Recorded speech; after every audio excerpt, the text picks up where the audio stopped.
মহাস্থানগড় বাংলাদেশের অন্যতম প্রাচীন পুরাকীর্তি। প্রসিদ্ধ এই নগরের ইতিহাসে পুণ্ড্রবর্ধন বা পুণ্ড্রনগর নামে পরিচিত ছিল। একসময় মহাস্থানগড় বাংলার রাজধানী ছিল। যীশু খ্রিস্টের জন্মের আগে অর্থাৎ ২৫০০ বছর পূর্বে এখানে সভ্য জনপদ গড়ে উঠেছিল। প্রত্নতান্ত্রিকভাবে তার প্রমাণ মিলেছে। ২০১৬ সালে এটিকে সার্কের সাংস্কৃতিক রাজধানী হিসাবে ঘোষণা করা হয়। মহাস্থানগড় বাংলাদেশের একটি প্রাচীনতম প্রত্নতান্ত্রিক নগরী। খ্রিস্টপূর্ব ৭০০ অব্দে এটি পুণ্ড্র রাজ্যের প্রাচীন রাজধানী ছিল। বিখ্যাত চীনা পরিব্রাজক হিউয়েন সাং ৬৩৯ থেকে ৬৪৫ খ্রিস্টাব্দের মধ্যবর্তী সময়ে পুণ্ড্রনগরে এসেছিলেন। ভ্রমণের ধারাবাহিকতায় তিনি তখনকার প্রাকৃতি ও জীবনযাত্রা উল্লেখ করে বর্ণনা দেন। বৌদ্ধ শিক্ষার জন্য প্রসিদ্ধ হওয়ায় চীন ও তিব্বত থেকে ভিক্ষুরা তখন মহাস্থানগড়ে আসতেন লেখাপড়া করতে। এরপর তারা বেরিয়ে পড়তেন দক্ষিণ ও পূর্ব এশিয়ার বিভিন্ন দেশে, যেখানে গিয়ে তারা বৌদ্ধ ধর্মের শিক্ষার বিস্তার ঘটাতেন। সেন বংশের রাজা লক্ষণ সেন ২০৮২ থেকে ১১২৫ যখন গৌড়ের রাজা ছিলেন, তখন এই গড় অরক্ষিত ছিল।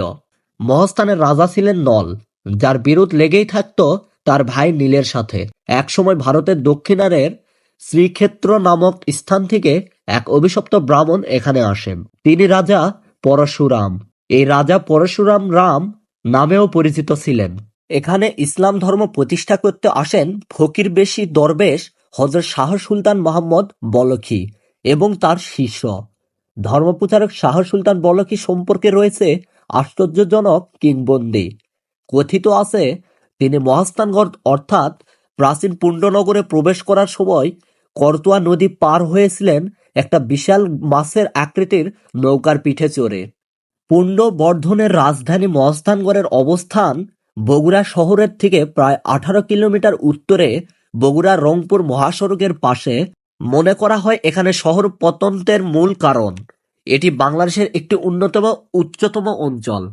এখানের ভূমি সমুদ্রপৃষ্ঠ থেকে ৩৬ মিটার উঁচু, যেখানে বাংলাদেশের রাজধানী ঢাকা সমুদ্রপৃষ্ঠ থেকে ৬ মিটার উঁচু। ১৯২৮ থেকে ১৯২৯ সালে মহাস্থানগড়ে সর্বপ্রথম প্রত্নতান্ত্রিক উৎখনন কার্যক্রম শুরু করা হয়। এ সময় নগরের মধ্যে বহিরাগের ভিটা মুনির ঘন ও বাহিরের গোবিন্দা ভিটা নামক ৩টি স্থানে খনন করা হয়। দীর্ঘদিন ধরে ১৯৬০ থেকে ১৯৬১ সালে এবং পরবর্তীতে ১৯৮৮ সাল হতে নিয়মিতভাবে দুর্গের বিভিন্ন অংশ উৎখনন করা হয়। ১৯৯৩ হতে বাংলাদেশ ও ফ্রান্স সরকার যৌথভাবে মহাস্থানগড় খনন শুরু করায় এখানকার প্রত্নতান্ত্রিক গবেষণার ক্ষেত্রে নতুন যাত্রা পায়। প্রথম পর্যায়ে ১৯৯৯ পর্যন্ত পূর্ব দুর্গ প্রাচীরের মধ্যবর্তী এলাকায় খনন করা হয়। দ্বিতীয় প্রাচীরে ২০০০ সাল থেকে মাজারের পশ্চিম পাশে খননের কাজ শুরু হচ্ছে। দীর্ঘ সময়ব্যাপী ব্যাপক অনুসন্ধান ও খননের ফলে দুর্গনগরীর অভ্যন্তরে খ্রিস্টপূর্ব ৪র্থ শতক থেকে শুরু করে মুসলিম যুগ পর্যন্ত প্রায় নিরবিচ্ছিন্নভাবে বসতি নিদর্শন রয়েছে। ১৮টি স্তরে পাক মৌর্য, গুপ্তপাল ও মুসলিম যুগের কাঁচা পাকা ঘর বাড়ি, রাস্তা, নর্দমা, নলকূপ, মন্দির, মসজিদ, তুরাগ, বুরুজ ইত্যাদি উন্মোচিত হয়েছে। নগর জীবনের বিভিন্ন অবাস্তব সাংস্কৃতিক দ্রব্যাদি যেমন যৌগের টুপিযুক্ত শিলাখণ্ড, ছাপাকৃত রূপমুদ্রা, ব্ল্যাক অ্যান্ড বেজ চেয়ার, বুলঢেউ, ওভার অঞ্চলীয় কালো এসব পাওয়া গেছে। প্রচুর সাধারণ মৃৎপাত্র এবং আরবি উক্তির লিপিযুক্ত ফলক বিশেষ উল্লেখযোগ্য। মহাস্থানগড়ে খণ্ডিতভাবে রয়েছে মাজার শরীফ, কালীদহ সাগর, শিলাদেবীর ঘাট, জিউকুণ্ড, মিউজিয়াম, বেহুলার বাসরঘর।